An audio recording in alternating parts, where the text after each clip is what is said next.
Okay, so we talked about quantifiers, and I want to drop back into that subject real fast because there's some fallacies that are related to quantifiers that I haven't talked about yet. One of them is a fallacy that I make rather commonly. So, everyone does fallacies, including the statement, everyone does fallacies. So, drill hole. There is the all, yeah, and exists. Okay. So if you think of it as a scale from like 100%, 0%, right? In English, we would say 0% is what? If something happens 0% of the time, what English word do we use to describe it?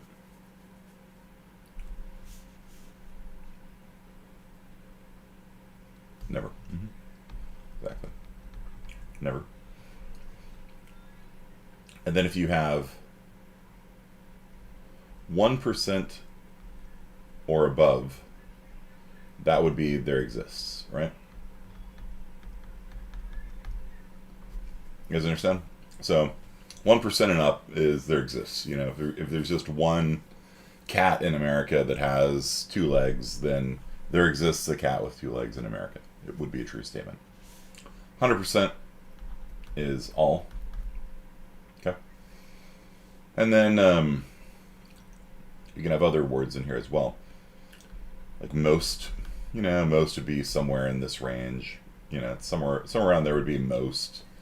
And then there would be a few. A few would be somewhere, yeah, I don't know, in this range, kind of. You guys understand? Like we have different adjectives in English to describe, you know, it's around 50-50, you know, be around there, you know, it doesn't have to be accurate, around 50-50, and probable usually means, you know, somewhere in this range, you know, here, and unlikely means somewhere in this range. And so we have all these different words in English that we use to quantify statements. And one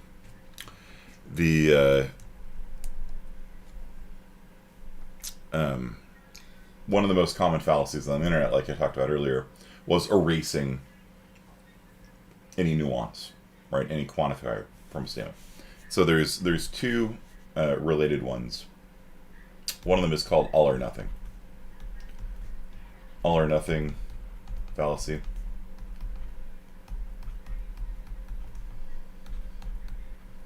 Sometimes called black and white. Black and white fallacy.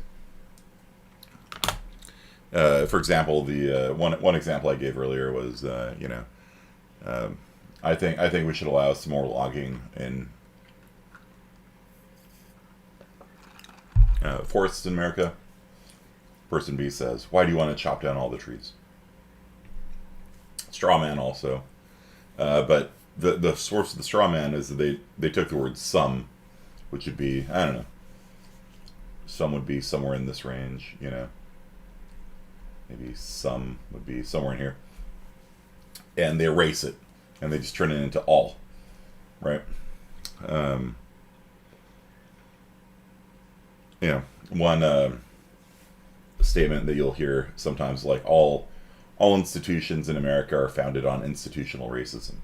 It's like, all right, does that include Black Lives Matter? You know, like, like, all, right? All? You know, and so if you just immediately jump to the extremes, it's like, you know, that's a problem, right? If you just say all, you know, and so yeah, and so the all or nothing fallacy basically involves erasing quantifiers from a statement, and a lot of times it's a form of straw man, right? When you're responding to somebody. But sometimes people do make claims that are just all or nothing fallacies.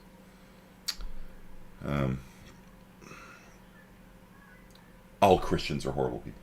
you know, all really all, you know, no atheists are trustworthy. Really, none of them. You know? And so it sometimes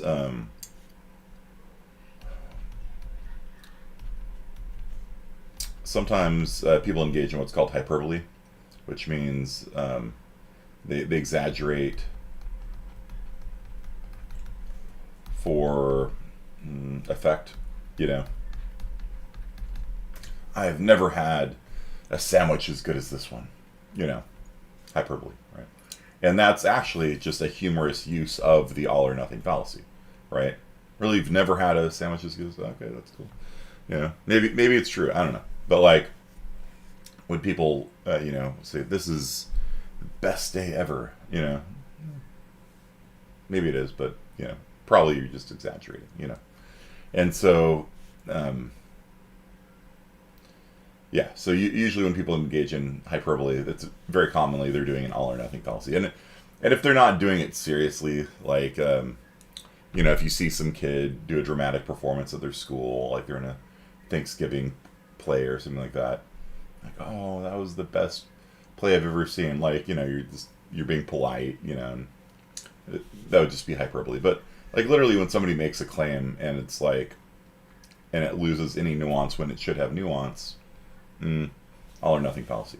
Okay, so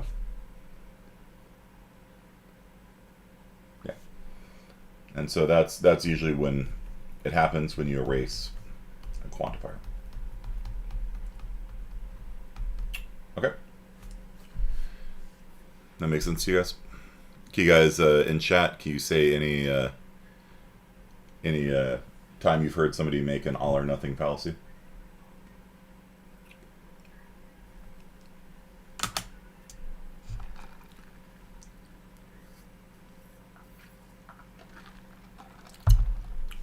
X is the best anime.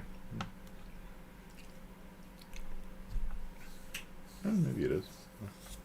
And somebody's got to have a favorite. I don't know. Mainly in sports. The trial of the century. Call of Duty sucks, so all COD games suck, yeah. Persona 5 is the best JRPG of all time. Yeah, some people will claim that. It's not true. Persona 5 is an enjoyable game, but it's definitely not the best JRPG of all time. Blizzard, you've never heard of this? You've never heard somebody use a quantifier improperly? Never? Never, Glacier? It's funny. LeBron is the GOAT. Fortnite's the best game ever. Yeah. All of X, group or Y. Yeah, that's the form of the argument, Garcia. All of X or Y. And it's like, yeah, I guess, you know, possibly, like, all squares or rectangles, like, yeah, that's true. But, like, in real life, if you ever make a claim about a group, it's probably, you know, when you're talking about people, you know, I've never met a woman who likes board games. Like, no. Okay. Probably not the case. You know, you don't have any mind reading powers. And that's actually something we might talk about later, called mind reading.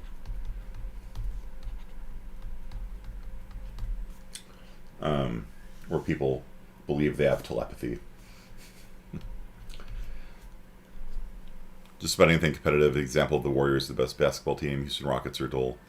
The 3070 will never be back on sale. Or yeah, or like we'll never, the pandemic will never end. You know, we're celebrating a 1-year anniversary of lockdown now, right? This week is a year ago we went home, right? On this day, actually. On Thursday, I was telling my class, Wednesday and Thursday, I'm like, should be ready to go home. You know, we're setting up Discord. You know, let me show you how to get on Discord. And then on Friday, we're gone, you know. On Monday, we were joking about it. On Tuesday, somebody mentioned it in a faculty meeting, like, hey, you know, it'd be cool if we just, like, went home and just, like, you know, didn't come to school anymore. And they're like, that's not going to happen. On Wednesday, they're like, yeah, it might happen. On Thursday, like, yeah, it's happening. And then on Friday, we were gone. And so from the span of a week, it went from a joke to like reality. Yeah.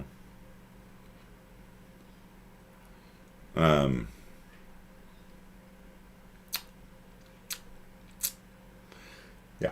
Okay. Yeah, good examples there. Yeah. Okay. So mind reading is people falsely believe they can read minds. Okay. We'll talk about that in a little bit. But the fallacy that I make the most is called the fallacy of the middle, right?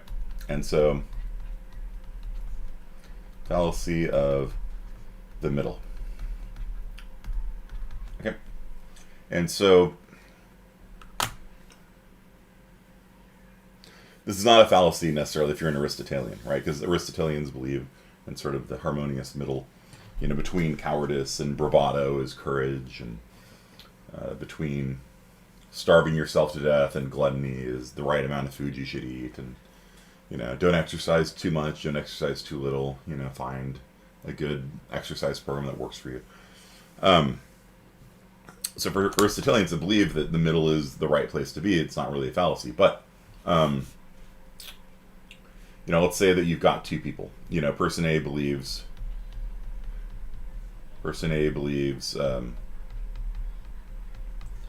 X, or group A. Yeah. Republicans believe X. And then group or person B believes Y. The fallacy of the middle is let's split the difference.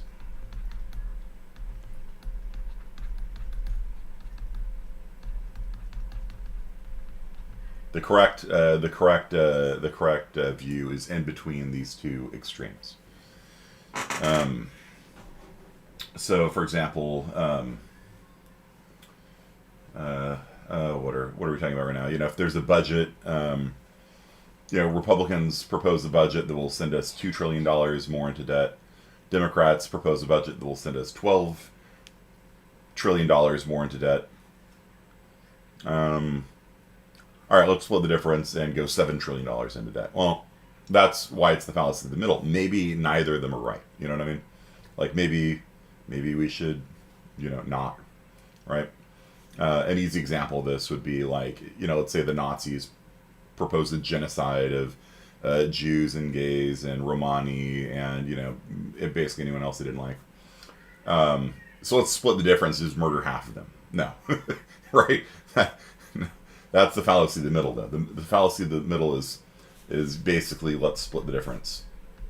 So whatever is in between two viewpoints is the correct one. So sometimes one of the if one group's like let's murder all these people and the other group's like how about we don't, the group saying how about we don't is correct, right? It's the extreme viewpoint, but it's also the correct one.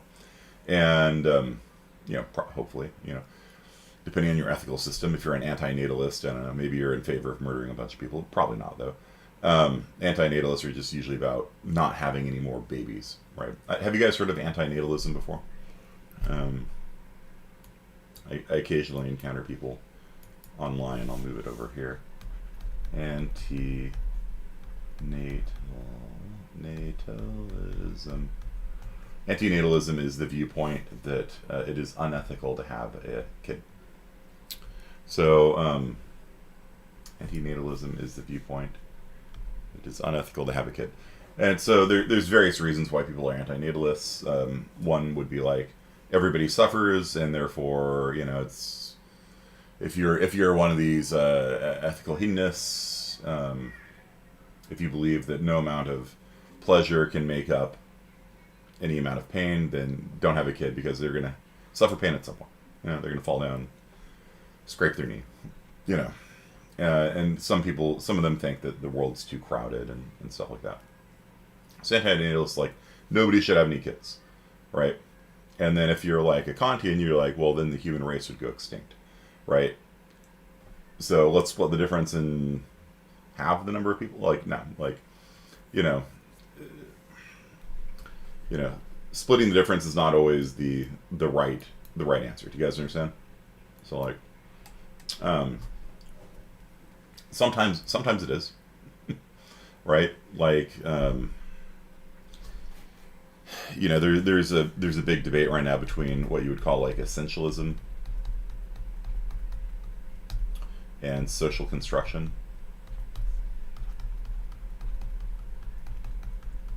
So these are two different viewpoints on things like how much does biology impact gender, right? So there's your biological sex, which is like if you're an XX or an XY, or in rare cases XXY or XXX. And then there's your gender, which is like how you describe yourself as male or female. There's how you dress, how your gender expression. There's your gender identity, and so the social constructionists believe that gender is like a performance, right?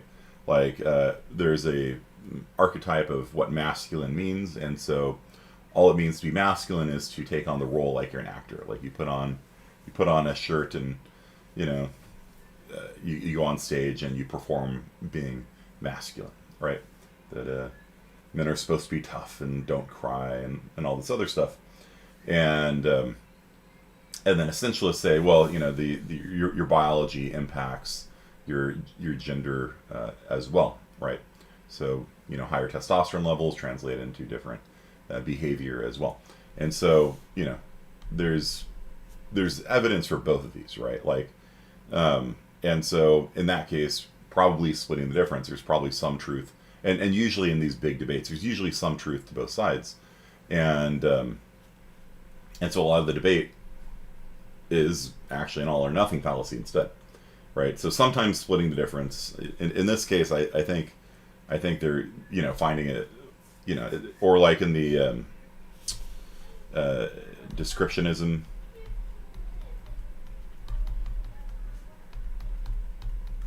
Descriptionism and prescriptionism.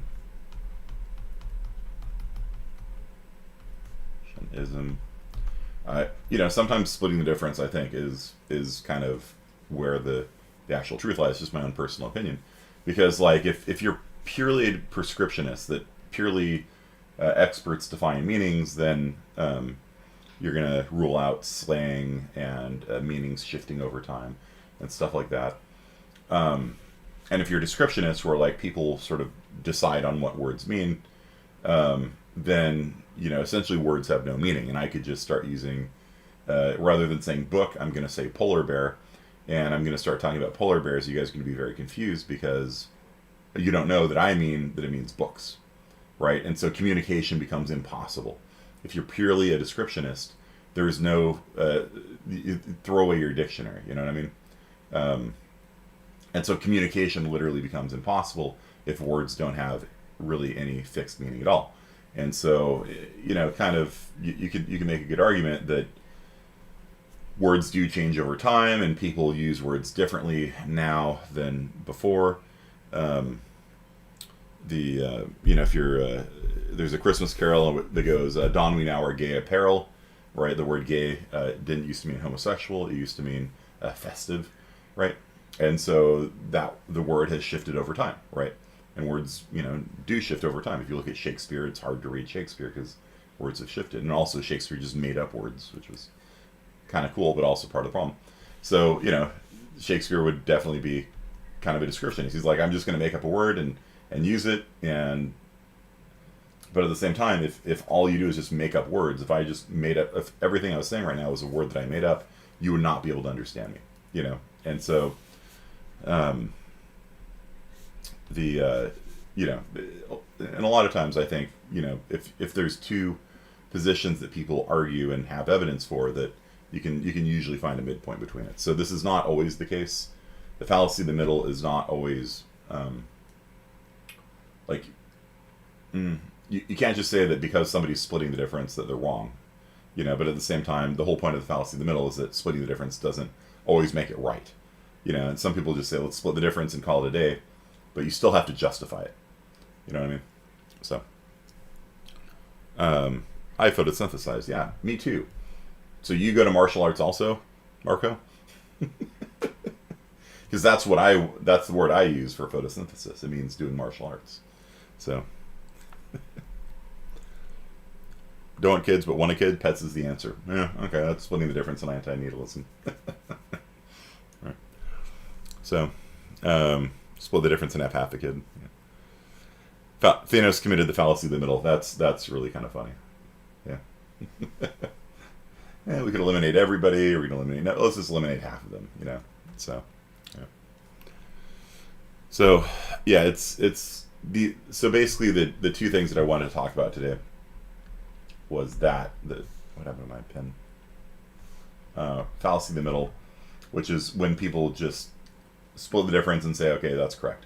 This person believes this person believes this. Let's just split the difference and call it a day. Now you still got to justify it. You know what I mean? And so, like, for descriptivism, prescriptivism, you can make an argument where somewhere in the middle is correct. And for essentialism and social constructionism, there's some pretty good evidence that gender roles are performative to a certain extent, right? Like where there's a notion of feminine and masculine behavior, and people will look at examples in movies and things like that and copy them. And then essentialism has some evidence that there is things prior to social construction that do exist. And I think people that are very strongly in the camps, probably should at least look at what the other side has to say. And I'm not saying it's 50-50, but there's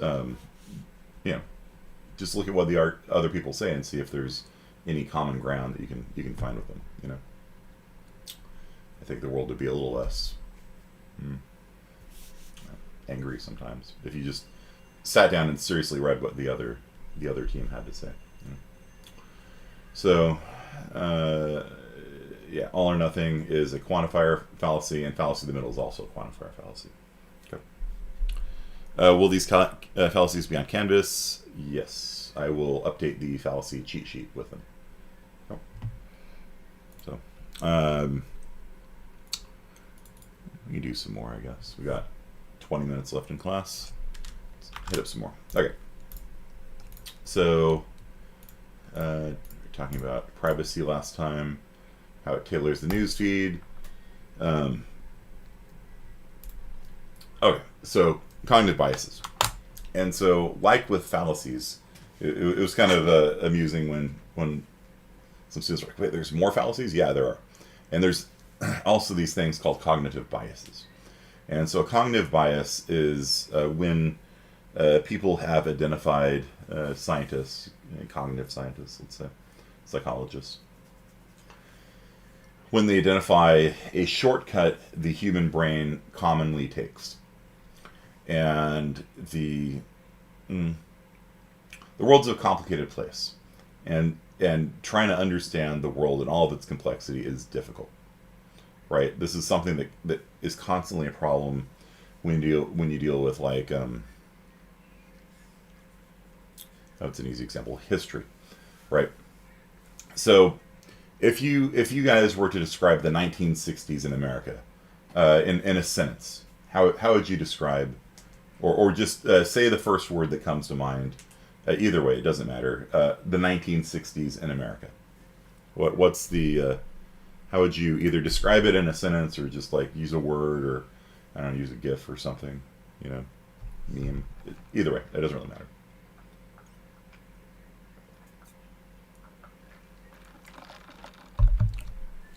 Could you possibly show us an example of a good essay later? Sure.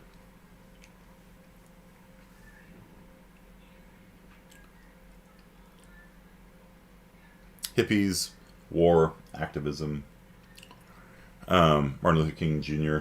Yeah. Okay.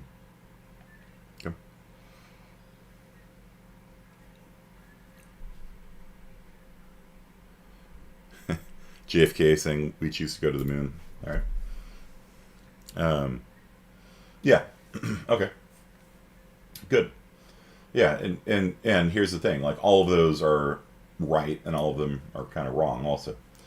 I went to a exhibit in Philadelphia on the 1960s, and I don't remember the name of the museum there, but they had this whole floor of this museum like decked out, and they had artifacts from the 1960s there, which is a bit odd because the 1960s kind of weren't that far away, but whatever. And the curators were all old men and women that had lived through the 60s, and so you could actually ask them like, hey, what was it like for you in the 1960s? And what was interesting to me was that these curators gave fairly, the same kind of responses you guys are getting, like, hippies, right? Flower power, all this kind of stuff. And then I called on my parents who lived through the 60s. They were in, my parents were born after World War II, so they would have been, let's see, teenage years through college years were the 1960s for them.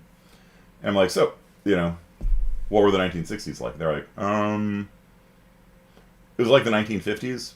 Like, there was no difference. You would see stories of like people going to San Francisco with flowers in their hair, but like we didn't see any. Like, it's just something you saw on the news. There weren't that many hippies actually out there.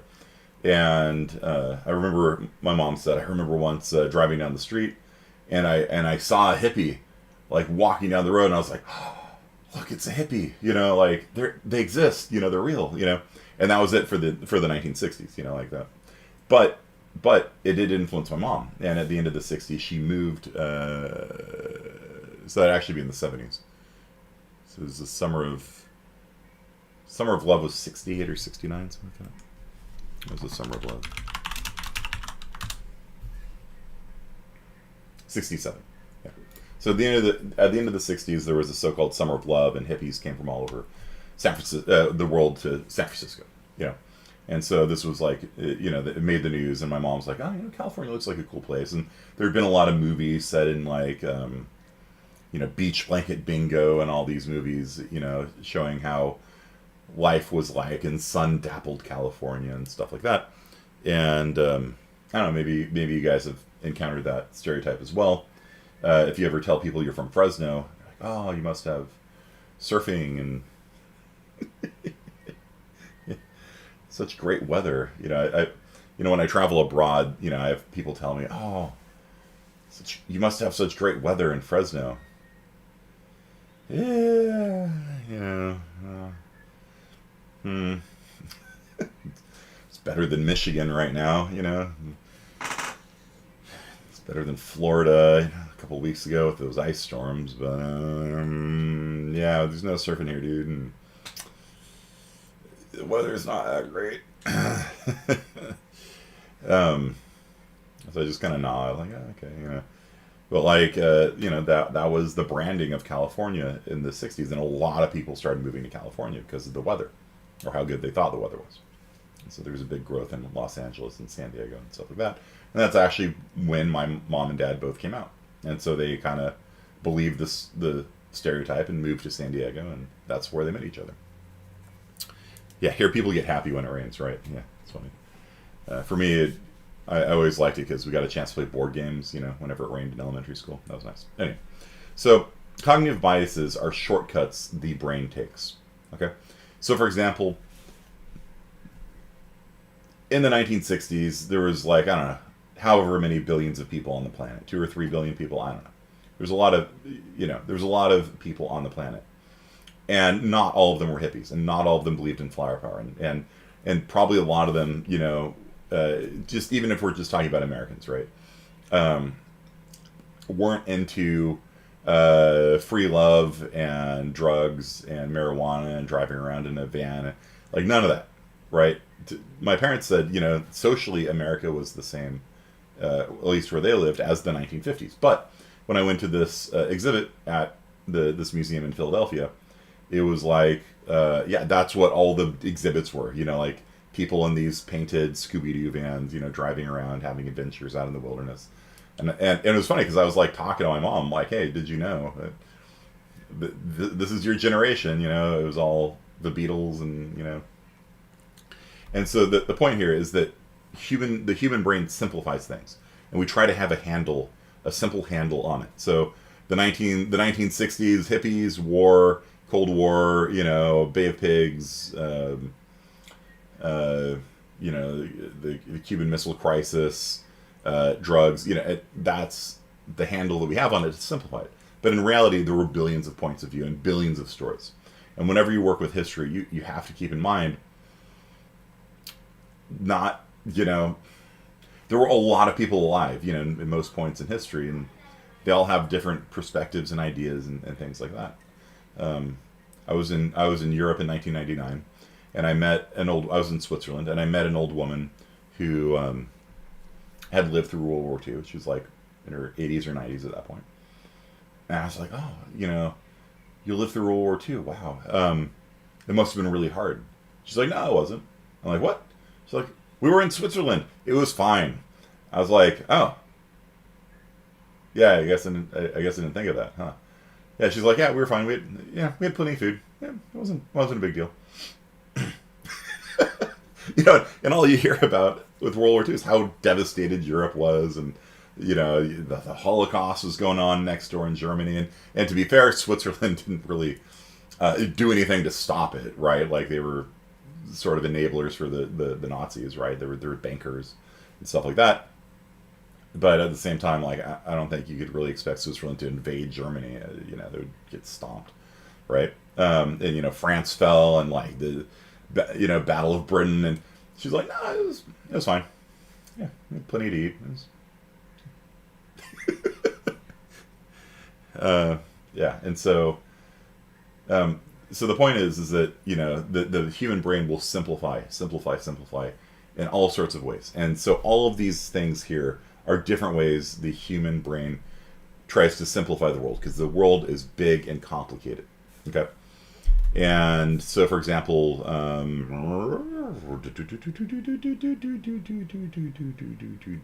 outgroup homogeneity basis, right? So if you are not familiar with a certain ethnic or racial group, you will often hear people say all X look the same.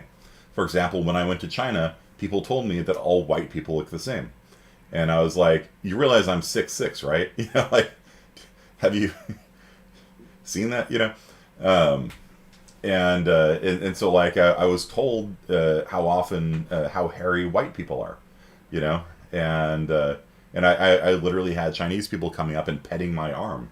Like, they would just come up and say Mao, Mao, and they would just come. I'm like, what the hell is going on here? And there's like people just like coming up and petting my arm, and just saying Mao, Mao over it. Mao means fur, right? Like, cool, neat. Same thing happened to you in France, yeah. And so that's if you're not familiar with the group, the brain tends to simplify them and blur them all together, right? And in-group bias. We have preferences for people in our group. If you do an experiment where you take everybody in a class and partner them, and then you just get to choose how much money go to different people, like you hand them $10, you're like, hand it out to the people in the class. Typically what a person will do, and I don't remember the exact numbers, they'll give like half to their partner and then half to everybody else, right? You guys get to split the other $5. And it's not like you had any allegiance to your partner, you know what I mean? Like, you were just arbitrarily partnered up. But because you were told this person's in your group, and they've done many variations on this experiment. If you know that somebody's in your group, you treat them better, right?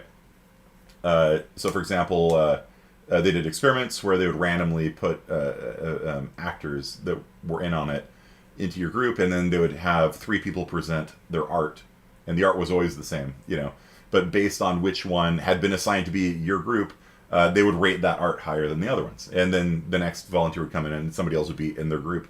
And so just by making somebody in your group, you can bias people towards them, right? And contrawise, if somebody is out of your group, if they're in the out group, then you tend to bias them down and rate their artwork lower or give them less money and things like that.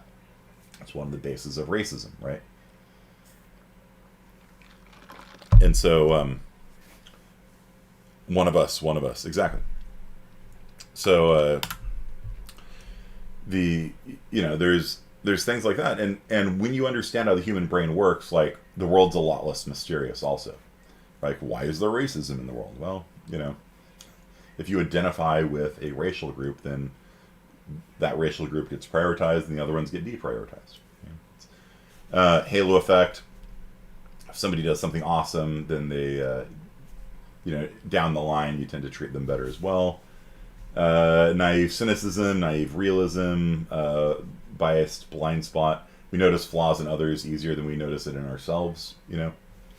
Like I said, the fallacy in the middle is one that I do fairly often, because I do try to spend a lot of time researching arguments on both sides of things, and if I say, oh, that's kind of a good point, then I tend to split the difference, probably a little bit too often. So, but that's the only fallacy I make.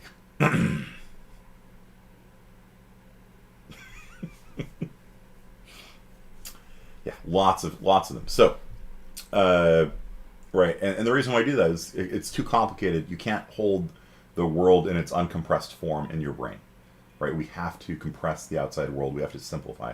We have to break down the complexity, find generalities, find commonalities, and store those. And when there's an exception, try to store that as well. Okay. So, false generalization is very common, right? The 1960s were the era of flower power, right? Were they? I don't know. According to my mom, no. According to the curators of the museum, yeah. So, who knows? All right. So, sunk cost fallacy. You've spent 100,000 lines of code trying to make a 3D game, and you realize it's kind of crap. So, the human brain will try to salvage what already exists rather than throwing it away and rewriting it from scratch, even though it would be faster oftentimes to throw it away and rewrite it from scratch.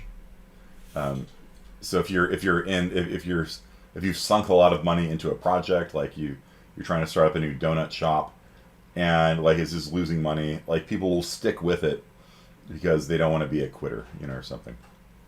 So they'll just keep pouring money into it, even though there's no chance of it becoming profitable. Because they don't want to feel like they've wasted their time. Those years I spent were all wasted. They just want to keep at it, hoping something will change. Your 7 Nova, a 78 Nova, yeah, right. So even when it'd be cheaper to walk away from a project, people will tend to stick with it. Survivorship bias. All CEOs take huge risks, and in fact, if you read books on like successful CEOs, they'll be like, take giant risks. There's no success without risk, and in reality, it's not really great. It's not a great plan for life. That's the same.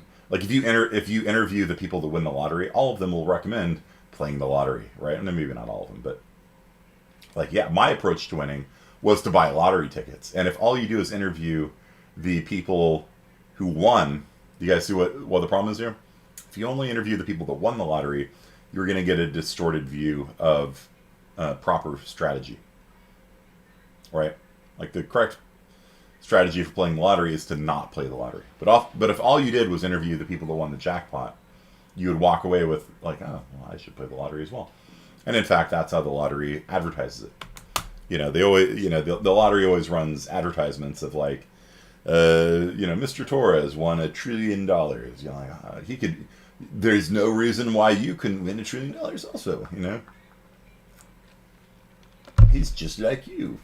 They don't interview the person that has spent $100 on scratchers every week and never won anything, worth anything. Yeah. People put a lot of work into cars. Yeah. You could be next. Yeah.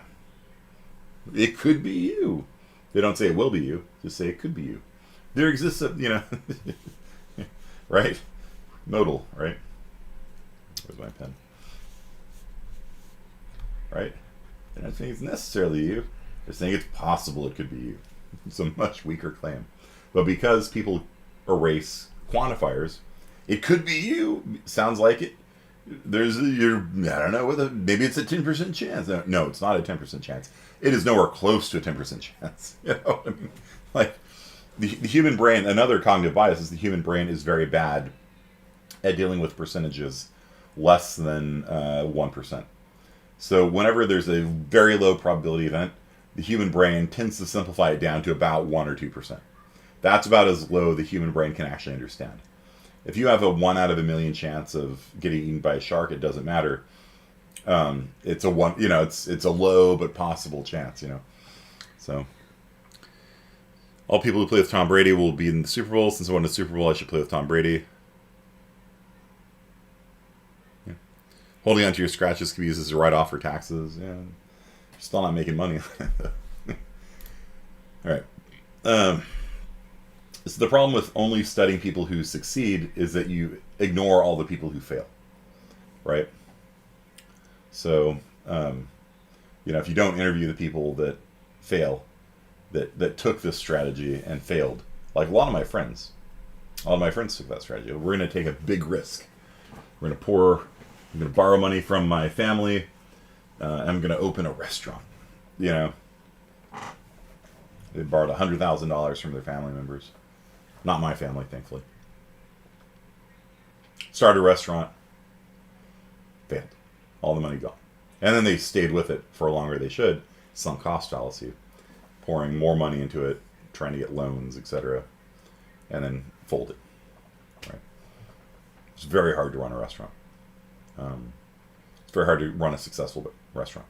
And part of the problem is that with a restaurant, like your customer base, even on a successful restaurant, it'll go like this, right? Like it'll start off and you have like no customers, and then people will start like checking out the new place in town, and if it's good, then it'll go like that kind of. And so this whole time, like if you need this much customers to break even, like that whole time you're losing money. And so there has to be some sort of sunk cost fallacy. But the trouble is, you don't know if that thing's ever going to turn around. You know what I mean? Like it's very fickle. And so a lot of people just don't borrow enough money to get a restaurant going. But you also don't know if it will succeed. And so you really, if you guys have ever thought about starting a restaurant or run a restaurant, do your research first. You really, there's a lot of economics that go into that. Like how much, like right now, like you'd want to have a good online presence where you have DoorDash and, like right now you probably don't even need a restaurant, just put up Bill's Kitchen and sell, barbecue or something. Okay. Yeah. So I've had a lot of friends that have tried living by this strategy because they would look at stories of successful people, and the successful people would say take fantastic risks. So they would take fantastic risks and lose all of their money, right? So in reality, business should not be that risky. Like some friends of mine run the Crazy Squirrel, and they moved up to North Fresno now, and they did their research. Jen, like they looked around. They're like, all right, there really isn't a game store in Fresno. There's different places that run Magic the Gathering nights and stuff like that. But Scott and Jen were like, all right, well, we'll keep our day job. We'll start this thing. But they did their research, and they figured out like there is a need for a board game place in Fresno. Like, it was a risk, but it was a calculated risk. Which is a big difference between just gambling and shooting the moon and stuff like that. So in reality, business should not be that risky. You know what I mean? Or I mean, there is risk, but you make calculated risks where the odds are good that you're going to succeed. We've talked about correlation as causation before. That still kills me because that's literally an argument they make. You should buy a house because it'll increase your income.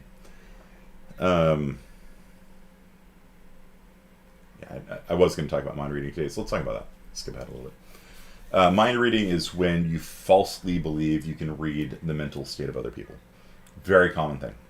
Because in part we do. Like we will build mental models of what people are like. We will build a model of your wife. Like there's a part of my brain that would simulate my wife, and if I if she left out the meat at nighttime and said, hey, before you go to bed, put the meat in the fridge, I'm defrosting it. And if I forget, there's a part of my brain that's like, ooh, yeah, I'm going to die, right? And probably fairly accurate. But like we we have this notion that we know what other people are thinking, and a lot of times we don't. And this causes a lot of problems, right? This causes a lot of unhappiness when your friend forgets to pick you up, and you're like, oh, it's because he hates me, Yeah. So sometimes people just forget, you know what I mean? Like, And so everyone knows I was late to work. He didn't pick me up because he doesn't care. I know she hates me. She didn't answer my emails, And so if your mental model of other people is wrong, it will torture you. You will torture yourself because this is part of your own brain, And so people will literally torture themselves with their own mental models of the world, and a lot of people think they're shielding themselves from rejection, but oftentimes they're just stressing themselves out for absolutely no reason. So a mind reading, this is not a fallacy, right? A fallacy is a poor argument. Hey, Mace, what would happen if I forgot to defrost your meat? What would happen if you left out meat for me to defrost, and I forgot to put it in the fridge? I will suffer. See, accurate mental model. Okay. So fallacy is a poor argument.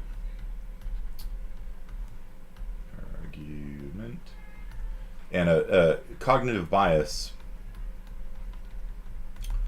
Cognitive bias is a bad mental habit. We're just talking about mind reading. I said I believe I can read my wife's mind, and that if I forgot to defrost your meat, I would suffer for it. So accurate in this case. Yeah. Yeah. So, okay. Yep. That's right. Thank you. Can you turn the light on, by the way? Sure. Thanks. So cognitive bias is a bad mental habit. Let's put it that way, or it's an oversimplification. Okay. Right. And so one of the things that psychologists do, and I'm not a psychologist, I don't even pretend to be one on television. I just teach critical thinking. But one of the things that psychologists will do is walk people through, well, how do you know that? How do you know that the person hates you because they don't answer your emails? Right? Because a lot of I get like 80 emails a day on my work account, and I just go through and I click delete a bunch of times. Every email I get from a student, I answer. But if you're mailing something to the list and it doesn't involve me, it gets deleted. So, and so psychologists will walk people through these different cognitive biases, like how do you know that, and you can actually improve your mental health. Apparently, I'm not a psychologist. Don't believe me. Go talk to a psychologist or a therapist or something. But this is a big part of like cognitive behavioral therapy, which is just walking through these things and like trying to figure out if these things you're doing wrong are actually based in reality or not. So. My mental health is like the DVD logo moving across the screen. Does it ever hit exactly in the corner? That's the big question. So, negative perception bias. This is actually something like we'll end here on this one. So people are very, very people don't like being criticized, right? People don't like being criticized, and we all know this, right? But like, if you've ever heard the phrase like one insult is worth 10 compliments, have you guys ever heard something like that? Right? Like if you're walking around, you just got a new outfit, and you're walking around, and people are like, hey, sharp outfit, you're like, cool, and then one person's like, really, you're wearing that? That's what you remember, you know what I mean? What is that you're wearing? That one criticism will undo all of the compliments. You guys know what I'm talking about? Like, we are very, very sensitive to criticism. Or most of us. Some people, like, don't give enough, right? And that may be a decent enough way of going through the world until, you need the social network, and then you don't have one, right? So there's kind of a balance between individualism and the group that you need to find, and maybe I'm splitting the difference again. Who knows? But like, there's the needs of the group and the needs of the individuals, and there's sort of a dynamic tension between them. You need to be your own individual, but at the same time, if you're too individual, you get excluded from the group.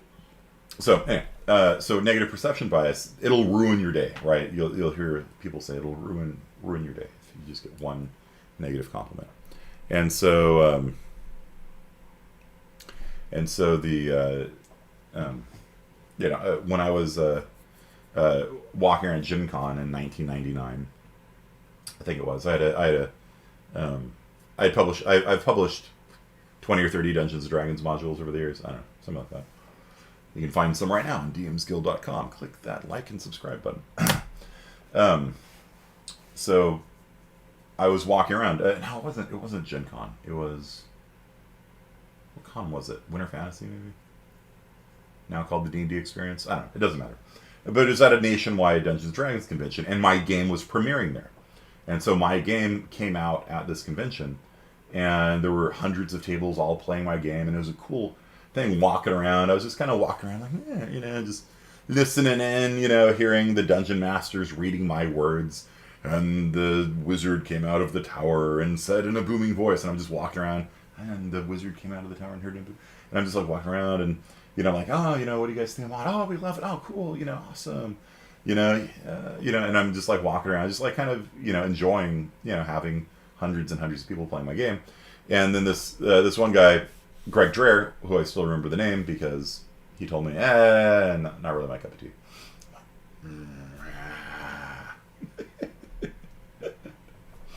Really, what? I still remember it to this day because he was the only person that said he didn't like the game. And and so when 5th edition Dungeons & Dragons came out, I was telling the story. We were down at a convention in LA, Strategicon, where my buddies and I would go to play D&D and stuff. And I'm telling the story, and my buddy's like, hey, I should rewrite that game for 5th edition. I'm like, yeah, maybe you could. And so if you want, you can. He rewrote it. Let's see, DM's Guild. He rewrote my game for 5th edition and dedicated it to Greg Dreher, who actually ended up moving to LA. It was kind of funny. Like I met him at a Tale of Two Towers. I met him at like a nationwide convention, but he ended up moving to LA where we played. So this is JJ. He's actually the school psychologist here in Fresno at Clovis Community College. So JJ is a good friend of mine, and so if you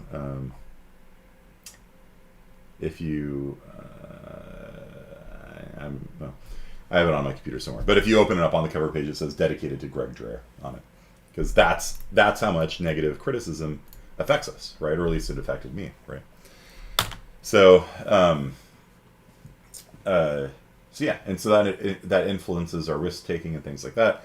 And you have to understand that to a certain extent, not everybody's going to like you. You know what I mean? There's probably a student in this class right now who's like, man, I hate this class. Professor always makes me say things on Discord.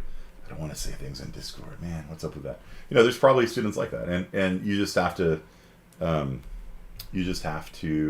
accept the fact that not everyone's going to like you. I mean, if a lot of people aren't liking you, then you're probably doing something wrong. But if it's like the occasional person that you just don't get along with, like, it's just like, that's life. There's a wide diversity of humanity. You're not going to get along with everyone. It's not a big deal. And so you can't let negative, perception get you down too much. But because people are so risk averse when it comes to negative criticism, like, it'll actually impact a lot of their life, and they'll go out of their way to avoid doing things that will draw attention, because it'll carry the risk of somebody saying something critical, right? And some societies, like Japanese society, are very, they have a group awareness, they call it. I don't remember what the Japanese term is, but group awareness, and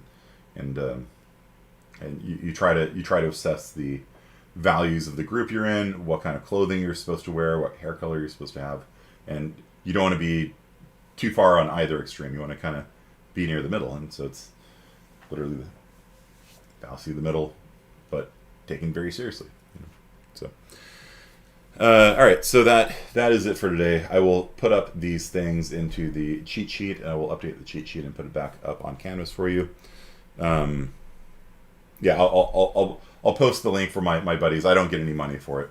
I'm not going to post my own adventures. You can probably find it by searching my name or something. I don't know, but I will post my buddies. So if you want to play A Tale of Two Towers, I'll post a link for it on Discord. And yeah, that's it for today. So thanks you guys, and if you want to learn how to play D&D, there's all sorts of resources on YouTube for that. It's a lot of fun. So I've been playing it for a while, and it's still fun. It's a fun thing. All right, thanks you guys.